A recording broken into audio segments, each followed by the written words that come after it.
Hi, Brian the Holdem Hacker here, and today I have your quick start guide to Holdem Hacker. Let's get started with practice mode.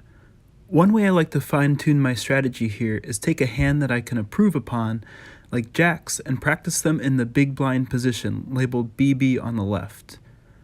Tap on the cards in the big blind position to swap in jacks, then tap on locked cards to play jacks in this position for multiple hands.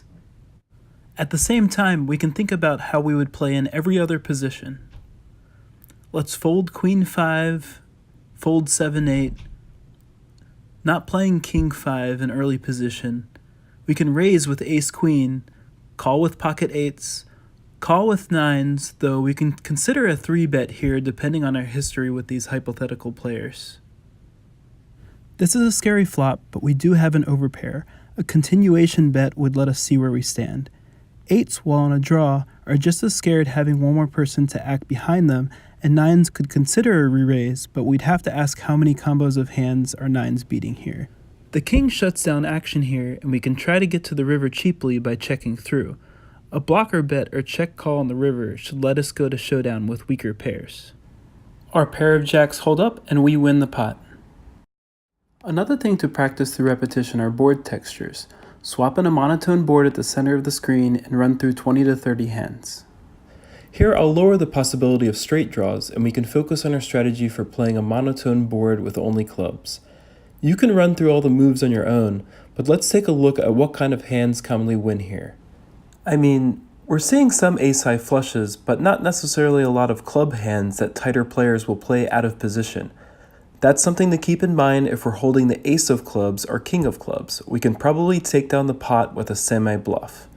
Pay attention to how the average player at your play level reacts to scary boards like this. If you find players are giving up too often, this might be a great spot to apply pressure through bluffs. Next, let's check out the Easy AI. On Easy mode, opponents make decisions mainly based on hand strength. Although these represent the easiest opponents at the table, they're capable of making bluffs or semi-bluffs with strong draws. Unlike online poker or live poker, Holdem Hacker turns cards face up at the end of the hand so you can assess your decisions. One feature I love here is the ability to skip over hands and play at your own pace by tapping the deal button. If you run out of chips, click on the chip at the top right corner of the screen to watch a video for free chips. Next, let's check out the medium difficulty AI. On medium difficulty, opponents start to track how many hands you are playing as well as your win rate, how often you go to showdown, and your pre-flop raising rate. Some of these statistics can be seen by tapping on your hand.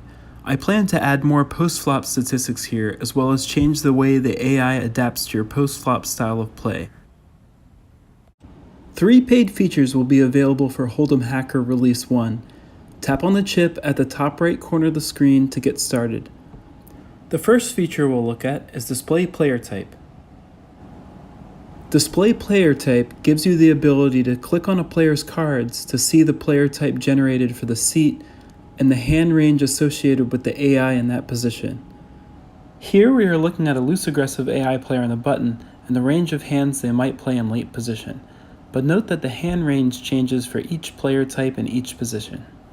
Here's another player, also loose aggressive, with a different hand range in a different position. The player types currently included in Holdem Hacker are loose aggressive, tight aggressive, and fish. This is one of my favorite features because it helps me deduce my opponent's hand and prepares me for when I encounter this situation in live play. Now here's the second paid feature. If you like playing 6 to 9 players instead of 10 players, you may purchase 6 to 10 handed play from the store. Then, the ability to change the number of players will be available in settings.